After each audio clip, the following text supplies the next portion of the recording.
කඳවුර 2003-31 වට කරගෙන අප්‍රේල් 22 වෙනකම් මේ කඳවුරත් එක්ක සටනක් ඇති වෙනවා. හැබැයි මේ කඳවුර එදා යුද හමුදාවක් වශයෙන් අපි පරාද වුණු ස්ථානයක්.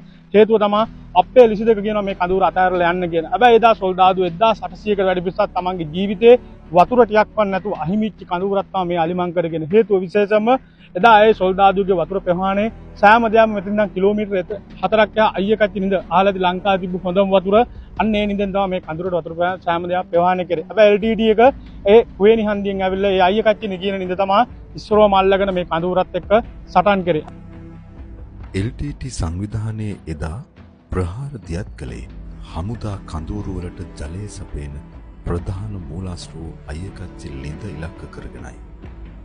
2000 වර්ෂයේ අප්‍රේල් 15 වෙනිදා ජල මූලාශ්‍ර සතුරු ග්‍රහණයට නතු වූ අතර ඔවුන්ෙහි ජල පද්ධති විනාශ කර දැමුවා. අලිමංකඩ කඳවුරේ සිටි බඩයින්ට පානීය ජලය අහිමි වුණා. වාර්තාවලට අනුව එම සටනේදී මියගිය විරුවන් 214 දෙනාගෙන් 30 දෙනෙකුම මියගොස් ඇත්තේ වෙඩිවැදීමෙන් නොවේ. දැඩි පිපාසය සහ විචලනය නිසායි. අවසානයේ හමුදාවට අලිමංකඩින් ඉවත් වීමට සිදු වූ ප්‍රධානතම හේතුව වූයේ මේ ජල අර්බුදයයි. මේ කඳවුරේ අවසාන මොහොතේ මේ එයාපෝස්ට්ෙන් ඉල්ලනවා අපිට වතුර ටිකක් බොන්න දාන්න අයිස් කැට හරි කියලා. හැබැයි මේ කඳවුරට අයිස් කැට දාලා තියෙනවා.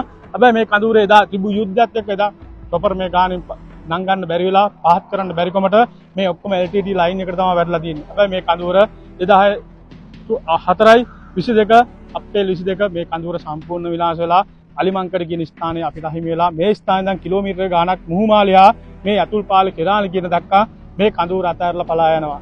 පසුබහිනවා. හැබැයි මේ කඳවුරේ එදා LTT එක රජ කරනවා. මතක ඇති LTT කියන ප්‍රවාකරම් කියන සතුරා මෙන්න මේ තල් ගහලා ඉදිරියේ එදා ඒ සිංහ LTT කොඩිය දාලා තමන්ගේ ජයග්‍රහණය ප්‍රකාශ කරනවා. හැබැයි අලිමංකඩ කියන ස්ථානයේ අපිට අහිමි වුණත් වසර 9කට පසු මේ අලිමංකඩ අහපව ලබා ගන්නවා. මතක 2009 ජනවාරි 10 මෙන්න මේ ස්ථානයේ සේනාංක 4ක් එකතු වෙනවා.